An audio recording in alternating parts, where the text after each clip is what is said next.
Ibtu Rudiana akhirnya buka suara usai dipojokkan dalam sidang peninjauan kembali, PK, para terpidana kasus Vina Cirebon. Ia mengaku tak kecewa meski dipojokkan. Kendati demikian, Ibtu Rudiana tetap ngotot dengan pendapatnya menyebut kasus Vina Cirebon adalah pembunuhan. Dia berkeyakinan bahwa pihaknya tetap menghormati putusan pengadilan melalui proses persidangan 2016 silam. Saya tetap menghargai dan menghormati keputusan pengadilan yang melalui proses persidangan 2016, kata Rudiana dalam kanal YouTube Tiffen dilansir Senin, tanggal 7 Oktober tahun 2024.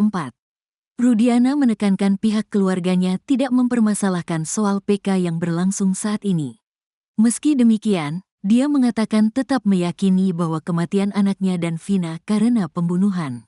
Saya tidak kecewa, artinya apapun upaya mereka silakan saja. Namun, tetap saya yakin dan saya menghargai menghormati keputusan dari pengadilan tahun 2016, tegasnya. Sementara itu, Rudiana turut menyinggung eks-terpidana Saka Tatal yang saat peristiwa tersebut masih anak di bawah umur. Lalu, terpidana Sudirman yang diduga mengalami kelebihan dianggap kurang normal. Ketika ditanya soal kemungkinan anak di bawah umur dan orang kurang normal bisa terlibat pembunuhan, Rudiana menekankan soal fakta di lapangan. Saya sampaikan bukan masalah masuk akal dan tidak, melainkan fakta yang kami dapat dari mereka itulah yang disajikan para penyidik, jelasnya.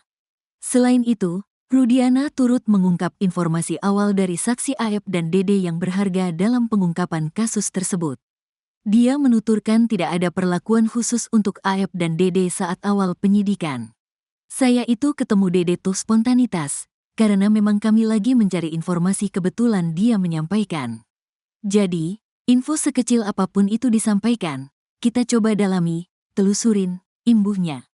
Sebelumnya, nasib Ibtu Rudiana kini semakin terpojok usai sidang peninjauan kembali, PK, terpidana kasus Vina Cirebon. Pasalnya, kejanggalan di balik kesaksian Ibtu Rudiana akhirnya terkuak. Ahli hukum pidana Asmi Syahputra membongkar kejanggalan-kejanggalan tersebut. Tak lama kemudian, kakak Vina Cirebon, Marliana turut membongkar kelakuan Ibtu Rudiana. Marliana menyebut Ibtu Rudiana sama sekali tak ada komunikasi dengannya terkait ekstraksi chat Vina. Dugaan rekayasa kasus Vina Cirebon semakin kuat setelah ahli hukum pidana Asmi Syahputra membongkar kejanggalan-kejanggalannya di sidang peninjauan kembali, PK, Pengadilan Negeri Cirebon pada Jumat, tanggal 4 Oktober tahun 2024.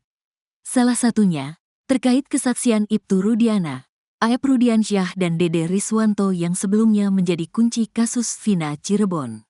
Hasil analisis yang dilakukan ahli hukum pidana, Asmi Syahputra dalam putusan lengkap terpidana, terungkap ada keterangan yang tidak sinkron antara Aep, Dede, dan Ibtu Rudiana.